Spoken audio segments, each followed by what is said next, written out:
নমস্কার সবাইকে কৈলাস স্টাডি সেন্টারের তরফ থেকে। আর আজকে যে ভিডিও রয়েছে সেটা রয়েছে জ্যাকবোর্ড ক্লাস 10-এর জন্য। আর বাংলা যে গল্প রচনা থাকে সেগুলো কিভাবে লিখবে যাতে তোমরা বেশি থেকে বেশি নাম্বার পাও সেই সম্পর্কে আলোচনা করব আজকের এই ভিডিওতে। তো চলো ভিডিওটা শুরু করা যাক। তো গল্প লেখার সময় যেগুলো মোটামুটি মাথার মধ্যে ধ্যানে রাখতে হয় সেগুলো হচ্ছে যে গল্প লেখার সময় মোটামুটিভাবে নিম্নলিখিত বিষয়ের উপর ধ্যান রাখা প্রয়োজন আছে। ঠিক আছে, গল্পের বিষয়বস্তু যাতে অসংযত না হয় সেদিকে ধ্যান রাখতে হবে, মানে ঠিকঠাক পরপর বাক্যগুলো সাজাবে। আর গল্পের ভাষা হবে সহজ সরল, এটাই হচ্ছে সবথেকে মেন বিষয়। আর গল্প লেখার সময় বাক্য গঠন প্রণালীর দিকে ধ্যান রাখতে হবে, আর যাতে যেমন করে বেড়ে না যায়। আর তার সাথে সাথে এই যে গল্পর শেষের বিষয়বস্তু মূল ভাবকে আশ্রয় করে নীতিবাক্যগুলো সংযোজন করতে হবে। আর গল্পের প্রথমে একটা শীর্ষক বা শিরোনাম দিতে হবে। ঠিক আছে, তো যাই হোক, তোমাদের পরীক্ষাতে প্রশ্ন আসে বিভিন্ন রকমের। ঠিক আছে, বিভিন্ন রকম বলা যাবে না, মোটামুটি এইগুলোই আসে থাকে। যেমন ইচ্ছা থাকলে উপায় হয়, ঠিক আছে, এটা আসতে পারে। কিংবা এই যে আরও রয়েছে যে পরিশ্রমই সৌভাগ্যের জন্ম দেয়, এরকম আসতে পারে। তাছাড়াও অন্য আরও যেটা রয়েছে সেটা হচ্ছে যে প্রকৃতি বন্ধু প্রকৃতি বন্ধু বিপদের সময় বন্ধুকে পরিত্যাগ করে না। ঠিক আছে, তাছাড়াও আরও রয়েছে যেমন এই যে অতি চালাকের না খেয়ে বা নাগল দড়ি। ঠিক আছে, এটাও পরীক্ষায় আসতে পারে। তো এই ধরনেরই তোমাদের গল্প হয়ে থাকে। আজকে আমরা যে কোনো একটা আলোচনা করব। তারপর একটা যেমন এইখানে আছে যে ধীর হও, ধীর অথচ বিশ্রামহীন যাত্রা প্রতিযোগিতায় জয়ী হওয়া সম্ভব হলো। ঠিক আছে, তো এইরকমও আসতে পারে। তার সাথে যে আরও রয়েছে এখানে যেমন যে নাচতে না জানলে উঠান বাঁকা, ঠিক আছে, বা আঙ্গুর ফল টক হয়, এরকম ধরনের গল্প প্রশ্ন থাকবে। আর সেগুলো তোমাদেরকে একটা গল্প লিখতে হবে। যেমন কষ্ট না করলে কেষ্ট পাওয়া যায় না। তাছাড়াও আরও আছে যেমন এখানে এগুলো বিভিন্ন পরীক্ষায় গত যে প্রিভিয়াস ইয়ার কোশ্চেন সেখানে ছিল এগুলো সব। যেমন কয়লা ধুলে ময়লা যায় না। ঠিক আছে, কয়লা ধুলে ময়লা যায় না। আর আরেকটা এখানে যেমন রয়েছে সেটা হচ্ছে যে কষ্ট না করলে কেষ্ট পাওয়া যায় না। এরপরে এই যে আচ্ছা, এটা হলো আলোচনা করা। আর এইখানে আরেকটা রয়েছে যেমন অতি লোভ ভালো নয়। ঠিক আছে, বা অতি লোভে তাঁতি নষ্ট। এগুলো যে কোনো একটা পরীক্ষায় থাকবে, তোমাদেরকে এগুলোর গল্পগুলো লিখতে হবে। ঠিক আছে, তো লাস্ট যেটা আছে যে তার যেমন কর্ম তেমন ফল। ঠিক আছে, তো এই রকম টাইপের যে কোনো একটা গল্প তোমাদের আসতে পারে। এবার আমরা উদাহরণস্বরূপ দু একটা আলোচনা করব। ঠিক আছে, আর বাকিগুলো যে আছে সেগুলো তোমরা কমেন্ট করে জানাবে, যদি প্রয়োজন হয় তাহলে এর পিডিএফটা, যেটা পুরো পিডিএফটা রয়েছে সেটা তোমাদেরকে সেন্ড করে দেবো সিধাসিধি। তো চলো এখানে আমরা প্রথমে যেটা দেখবো সেইটা গল্পটা হচ্ছে কি, যে ইচ্ছা থাকলে উপায় হয়। ঠিক আছে, তো এই গল্পটা প্রায় প্রায় সবাই আজকাল ইউটিউবে দেখেছো বা বিভিন্ন ছোট গল্প মাধ্যমে শুনেছো বা কার্টুন ভিডিওতেও দেখেছো, যে তৃষ্ণার্ত কাক আর জলের কলসি। এই গল্পটা হচ্ছে কেমন, একবার ভালো করে শুনলেই তোমাদের মনে থাকবে। ঠিক আছে, 10 তারিখের পরীক্ষায় যদি আসে তাহলে আরামে লিখতে পারবে। ঠিক আছে, তো ইচ্ছা থাকলে উপায় হয় যদি আসে তাহলে এরকম গল্প একটা লিখবে যে তৃষ্ণার্ত কাক ও জলের কলসি। সময়টা ছিল গ্রীষ্মকাল, রৌদ্রে প্রচণ্ড উত্তাপ। ঠিক আছে, মানে প্রচুর রোদের তাপ। আর পুষ্করিণী, পুষ্করিণী মানে হচ্ছে পুকুর। ঠিক আছে, পুষ্করিণী নদী নালা প্রভৃতি জলাশয় হাড়ফাটা রৌদ্রের কিরণে শুকিয়ে পড়েছে। জলের জন্য চারিদিকে এই যে ত্রাহিমাম অবস্থা। ঠিক আছে, ত্রাহিমাম অবস্থা। প্রচণ্ড গ্রীষ্মের রোদে দগ্ধ এক দিন একটি তৃষ্ণার্ত কাক জলের জন্য ছটফট করিতেছিল। তারপরে কি বলছে, যে জল পানের ইচ্ছায় জলের সন্ধানে বেরিয়ে পড়ল, কিন্তু কোথাও আর জল পেল না। নিরাশ হয়ে কাকটি এদিকে ওদিকে উড়ে বেড়াচ্ছিল। হঠাৎ তার চোখে পড়ল একটি জলের কলসি। সেই কলসের কাছে গিয়ে দেখল তাতে জল আছে, কিন্তু অনেক তলায়। কাক অনেক চেষ্টা করলো। ঠিক আছে, অনেক চেষ্টা করলো, কিন্তু তাতে তার ঠোঁট জল স্পর্শ করতে পারল না। নিরুপায় হয়ে কাকটি চিন্তা করতে লাগলো। হঠাৎ তার মাথায় একটি বুদ্ধি জাগলো। কাকটি নুড়ি পাথর জোগাড় করতে লাগলো, তা এক এক করে কলসির মধ্যে ফেলতে লাগলো। কলসির তলার জল মুখের কাছে উঠল। তৃষ্ণার্ত কাকটি এবার জল পান করে তৃষ্ণা মেটালো। কোথায় আছে ইচ্ছা থাকলেই উপায় হয়। তো এই ধরনের মোটামুটি তোমাদেরকে লিখতে হবে, ঠিক আছে। তো যাই হোক, এইটাই 5 নম্বর থাকে, ঠিক আছে, খুব সহজে নাম্বার পাওয়া যায়। আর এই রাইটিং স্কুলগুলো যেগুলো থাকে রয়েছে তোমাদের 10 ক্লাসে, এগুলোই কিন্তু তোমাদের সব থেকে মেন পয়েন্ট, ঠিক আছে। এমসিকিউ টাইপগুলো ভালো করে করবে। তারপরে যে তোমাদের রাইটিং স্কুলটা রয়েছে, যেমন এই যে পত্র লেখা, যেটার ভিডিও আমি এর আগে একটা আপলোড করলি, যে পত্র কীভাবে লিখবে, যদি সে ভিডিওটা না দেখে থাকো তাহলে দেখে নিবে। আর এটা একটা, আরেকটা আছে অনুচ্ছেদ লেখা। এই 3টা জিনিস যদি তোমরা ঠিকঠাকভাবে লেখো আর অনুচ্ছেদগুলো লেখো, তাহলেও তোমরা অনেক নম্বর পাবে, ঠিক আছে। আর সাথে সাথে অন্য প্রশ্ন উত্তরগুলো তো তোমাদের হয়েই যাবে। আর যেটা গ্রামার পার্ট রয়েছে, ঠিক আছে, গ্রামার পার্টটারও ভিডিও আমি নিয়ে আসছি খুব তাড়াতাড়ি। তো এইবারে যেটা এখানে নেওয়া হয়েছে সেটা হচ্ছে যে একটা গল্প আরেকটা এখানে রয়েছে, সেটা হচ্ছে বৃদ্ধ চাষি ও তার 4 পুত্র, ঠিক আছে। তো এখানে গল্পটা হচ্ছে কীরকম, এবারে দেখা যাক গল্পটা হচ্ছে কীরকম এখানে। তো অনেক দিন বলছে আগেকার কথা, ঠিক আছে। এই গল্পটার মূল ইয়েটা কী বটে, পরিশ্রমী সৌভাগ্য জন্ম দেয়, ঠিক আছে। তো অনেক দিন বলছে আগেকার কথা, কোনো এক গ্রামে এক বুড়ো চাষা বউ ছেলে নিয়ে সুখে বাস করতেছিল। বুড়ো চাষার ছিল 4 ছেলে আর ছিল চাষযোগ্য বিঘে কয়েক জমি, ঠিক আছে, মানে চাষ করে খেত। এবারে বুড়ো পরিশ্রম করে চাষ করত, আর ছেলেরা বসে বসে চাষের উপার্জন ভোগ করত। বুড়োর 4টি ছেলেই ছিল অত্যন্ত অলস, ঠিক আছে। অলস প্রকৃতি মানে কাজ করে না। ছেলেদের চিন্তায় বুড়ো অসুস্থ হয়ে পড়লো। ছেলেরা কাজ করছে না, সেই চিন্তায় সে অসুস্থ হয়ে পড়লো। ধীরে ধীরে তার অবস্থা খারাপ হতে লাগলো। বুড়ো বুঝতে পারলো সে আর বেশি দিন বাঁচবে না। একদিন ছেলেদেরকে ডেকে তিনি বললেন, আমি তো আর বাঁচব না। তোমাদের জন্য কিছু ধন এই জমির নিচে পুঁতে রেখেছি। আমার মৃত্যুর পর তা তোমরা সমান সমান ভাগ করে নিও। বুড়োর মৃত্যু হলো। মৃত্যুর কয়েকদিন পরে মায়ের আদেশ নিয়ে জমি কুড়ে ধন বার করতে লাগলো, কিন্তু কোথাও কিছু পেল না। ছেলেরা ক্রুদ্ধ হয়ে তাদের মা বললেন, এই খোঁড়া জমিটিতে কিছু ফসল বনে দাও। মায়ের কথা মতো জমিতে ফসল বোনা হলো। বেশ কিছুদিন পরের মধ্যেই জমিগুলো সোনার ফসল বের হয়ে উঠল, আর তা দেখে সবাই খুশি হলো। আর তারা সবাই এবার পিতার কথা তাৎপর্যটি বুঝতে পারল, যে পরিশ্রমী সৌভাগ্য জন্ম দেয়। তো এইভাবে গল্প হয়। এরপর যেমন আরও এখানে একটা নেওয়া হয়েছে, সেটা হচ্ছে যে প্রকৃত বন্ধু বিপদের সময় বন্ধুকে পরিত্যাগ করে না, ঠিক আছে, বা প্রকৃত বন্ধু বিপদে চেনা যায়। এরকম তোমাদের প্রশ্ন যদি আসে তাহলে এরকম একটা গল্প লিখবে। এই গল্পটা যে কি, গল্পটা যে খুবই মজার গল্প, ঠিক আছে। একবার দেখলেই সব মনে থাকবে, ঠিক আছে। যে 2 বন্ধু ও ভালুক, ঠিক আছে, 2জন বন্ধু আর একটা ভালুক। সময়টা বসন্তকাল, ঠিক আছে, সময়টা বসন্তকালের সকালবেলা। 2 বন্ধু মিলে গুমান নদীর পশ্চিমে তীরে মহুয়া জঙ্গলে এসে পৌঁছাইছে। গাছের তলায় অসংখ্য মহুয়ার ফল পড়ে যেন সোনার বিছানা রচনা করেছে। ঝিরি ঝিরি হালকা বাতাস বইছে, আর তার সঙ্গে মহুয়া ফুলের গন্ধ যেন এক বলছে মাদকতা সৃষ্টি করেছে। 2 বন্ধু অত্যন্ত ক্লান্ত হয়ে পড়েছিল, আর তারা গিয়ে নদীর তীরে একটা বড় মহুয়া গাছের তলায় বসে পড়ল। ক্লান্তিতে তাদের চোখগুলো ঢুলে পড়ছে। ঠিক সেই সময় শোনা গেল এই যে এখানে ওই ভালুকের চিৎকার, ঠিক আছে, যে খ্যাঁত খ্যাঁত করে একটা চিৎকার শোনা, অদ্ভুত বলছে আওয়াজ। হঠাৎ সেই শুনে চমকে উঠল।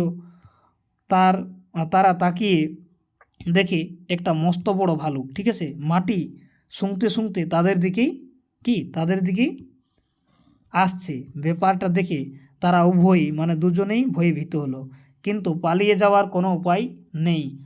উভয় বন্ধু মধ্যে একজন অত্যন্ত চতুর ছিল ও স্বার্থপর। চতুর ছিল একজন আর স্বার্থপর ছিল দুজনের মধ্যে একজনে। তো ভালুক এসে পড়ার আগে বন্ধুকে ছেড়ে চতুর বন্ধুটি চটপট গাছের উপরে চড়ে পড়ল। অপর বন্ধুটি গাছে চড়তে জানত না। নিরুপায় হয়ে সে একবার ভগবানকে ডাকল। হঠাৎ তার মাথায় একটি বুদ্ধি এলো। সে শ্বাস প্রশ্বাস বন্ধ করে মরার মতো মাটির উপরে থম্বা হয়ে শুয়ে পড়ল। কিছুক্ষণ মধ্যেই ভালুকটি সেখানে এসে পড়ল আর অনেকক্ষণ ধরে তার দেহটা সঙ্গে ও মুখ দিয়ে নাড়াচাড়া করে ফিরে গেল। ভালুকটি চলে যাওয়ার পর বন্ধু, সেই যে বন্ধু গাছে চেপেছিল, গাছ থেকে নিচে নেমে এলো আর অপর বন্ধুটিকে জিজ্ঞাসা করলো, তুমি কিভাবে বেঁচে গেলে? বন্ধুটি জানালো সবেই ঈশ্বরের কৃপা। তবে যাবার আগে ভালুকটি বলে গেল যে বিপদেই বন্ধুকে চেনা যায়। ঠিক আছে, বিপদেই বন্ধুকে চেনা যায়, এটা মাথায় রাখবে। ঠিক আছে, বা প্রকৃতি বন্ধু বিপদে পরিত্যাগ করে না। এরপরে যে গল্পটা রয়েছে সেটা হচ্ছে খুবই মজার গল্প। এখানে কি আছে বলা হয়েছে যে অতি চালাকের নাকে বা নাগল দড়ি। তো এখানে কেমন হচ্ছে অতি চালাকের নাগল দড়ি সেটা আমরা দেখে নিব। তো এইখানে যে গল্প রয়েছে সেটা হচ্ছে একটা শৃগাল আর একটা গর্ধব। কোনো এক গ্রামের পাশে এক বনে একটি শেয়াল থাকতো। শেয়ালটি ছিল অত্যন্ত চতুর। সেই গ্রামের এক ধোপা এক গাধা ছিল। গাধা কখনো কখনো বনের দিকে, ঠিক আছে, চড়তে যেত। হঠাৎ একদিন শেয়াল তার সাথে বন্ধুত্ব হয়। সময়টি ছিল শীতের সকাল। আর শিয়াল গাধাকে ডেকে বলল, বন্ধু, আজকে চলো যাই নদীর ওপারে আখের খেতে। ঠিক আছে, সেখানে খুব ভালো ভালো ঘাস আছে। আর আমি বলছি আখের খেতে ঢুকে আখ খাবো আর তুমি ভালো ভালো ঘাস খেয়ে খুশি হবে। তা এরা দুজন এরকম পরামর্শ করে এবার শুরু করেছে। চতুর শেয়ালের কথায় গাধা রাজি হয়ে গেল। শেয়ালটির গাধার পিঠে চড়ে নদী পার হয়ে আখের খেতে পৌঁছালো। শেয়াল মন ভরে আখের রস পান করে তৃপ্তি হলো আর গাধা কষ্ট করে আখের পাতা চিবোতে লাগলো। গাধার দেরি হচ্ছে দেখে শৃগালটি হুক্কা হুয়া করে চিৎকার করতে লাগলো। শৃগালের চিৎকার শুনে চাষিরা খেতে এলো। আখের খেতে গাধাকে পেয়ে মারধর করলো। ঠিক আছে, মারধর করার পরে কী হলো না, মারধর করার পরে গাধার শোচনীয় অবস্থা দেখে শৃগালটি এখানে এসে দুঃখ প্রকাশ করে অভিনয় করতে লাগলো। বলল, চলো ভাই, আমরা এখান থেকে পালিয়ে যাই। গাধা বলছে শেয়ালের চাতুরি বুঝতে পেরেছিল। গাধা কী করেছিল? শেয়ালের চাতুরি বুঝতে পেরেছিল। গাধা কিছু না বলে শেয়ালকে পিঠের উপর চড়িয়ে নদীর মাঝখানে এসে দাঁড়ালো। সেখানে নদীর গভীর জল। গাধা শেয়ালকে আদর করে বলল, এবার নেমে যাও। শেয়াল রাজি হচ্ছে না দেখে জোর করে গা নাড়া দিয়ে তাকে মাঝ নদীতে গভীর জলে ফেলে দিল। নদীর স্রোতে ভেসে শেয়াল প্রাণ হারালো। আর মরার আগে সে বুঝতে পারল যে অতি চালাকের নাকে বা নাগল দড়ি, অর্থাৎ চালাকির ফল কখনো ভালো হয় না। এই ছিল এখানে গল্প। এরপরে যেটা গল্প রয়েছে সেটা হচ্ছে আরও মজার গল্প। ঠিক আছে, তো যাই হোক, এটা কচ্ছপ আর খরগোশের গল্প, তোমরা পড়েছো নিশ্চয়ই। তো এখানে কি হয়, এখানে এর উত্তর হবে ধীর অথচ বিশ্রামহীন যাত্রায় প্রতিযোগিতায় জয়ী হওয়া সম্ভব হলো। এটা হচ্ছে এখানে। এরপরে যে গল্প রয়েছে সেটা হচ্ছে যে আঙ্গুর গুচ্ছ বা শিয়াল। তো এখানে কি না, নাচতে না জানলে ওঠান বাঁকা বা আঙ্গুর ফল টক। এখানেও একটা খুব সুন্দর গল্প রয়েছে, তোমরা এটা লিখে নেবে না বা পড়ে নেবে। ঠিক আছে, আমি আর পড়ছি না, ভিডিওটা তাহলে অনেক বড় হয়ে যাবে। আর এখানে আরেকটা ইম্পর্টেন্ট রয়েছে সেটা আছে পণ্ডিত দয়ানন্দ। এখানে কি আছে না, কয়লা ধুলে ময়লা যায় না। ঠিক আছে, না ওটা নেই, এখানে কষ্ট না করলে কেষ্ট পাওয়া যায় না। ঠিক আছে, তো কষ্ট না করলে কেষ্ট পাওয়া যায় না, এখানে রয়েছে এটা। ঠিক আছে, আর এরপরে আরেকটা গল্প রয়েছে সেটা হচ্ছে যে এখানে হচ্ছে কয়লা ধুলে ময়লা যায় না। ঠিক আছে, তো এই গল্পটাও খুবই ভালো গল্প একটা, এটা আমরা পাঠ করি। তো বলছে একজন ছিল কি শিষ্য বেদ আর স্বামী দেবনাথ। শিষ্য কি ছিল? বেদ ছিল, আর স্বামী কে ছিল? দেবনাথ। তো এদের দুজনের একটা গল্প আছে এখানে, সেটা হচ্ছে যে স্বামী দেবনাথ একদিন তামস নদী স্নান করতে ছিলেন। তামস নদীতে হঠাৎ তাহার চোখে পড়ল একটি বিশালকায় তীরবিদ্ধ মাছ তার সামনে এসে ছটপট করছে। ঠিক আছে, স্বামীজি তাকে ডাঙায় তুলে তীর মুক্ত করে সুস্থ করলেন এবং তারপর তাকে নদীর স্রোতের মুখেই ছেড়ে দিলেন।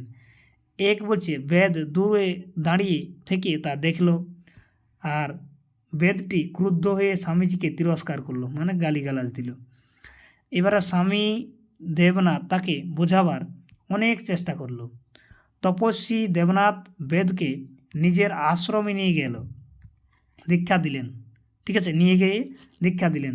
বেদটি তপস্বীর কাছে দীক্ষা নিয়ে সেই আশ্রমে থাকতে লাগলো আর গুরুর কাছে পাঠ পড়তে লাগলো, কিন্তু তার স্বভাব আর কিছুতেই পাল্টাচ্ছে না। একদিন দুপুর বেলা সেই বেদ গুরুর আশ্রম থেকে বেরিয়ে তামস নদীর তীরে একটা বটবৃক্ষের তলায় এসে দাঁড়ালো।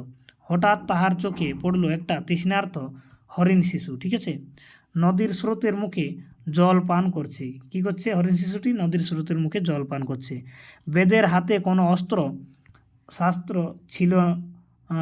শস্ত্র ছিল না, সামনে ছিল একটি পাথরের বড় টুকরা। বেদ বলছে সেই পাথরের টুকরা হাতে নিয়েই হরিণকে সজোরে শিশুটিকে ছুঁড়ে মারল। পাথরের আঘাতে সেই হরিণ শিশুটি মারা পড়ল। স্বামী দেবনাথের কাছে গিয়ে এই পৌঁছালো সেই খবরটি। স্বামীজি ক্ষোভে, দুঃখে, অনুশোচনের যে অস্থির হয়ে পড়লেন। ঠিক আছে, আর তিনি সেই বলছে বেদ শিষ্যকে আশ্রয় থেকে তাড়িয়ে দিলেন। তিনি বুঝতে পারলেন কয়লা ধুলে ময়লা যায় না। ঠিক আছে, কয়লা ধুলে ময়লা যায় না, এটা ছিল এর মূল গল্প।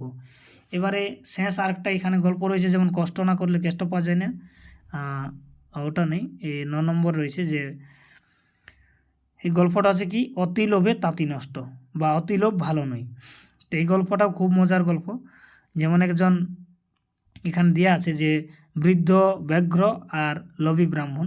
তো এটা তোমরা পড়ে নিবে। ঠিক আছে, এরপরে এখানে আর বাকি এর অংশটুকু রয়েছে।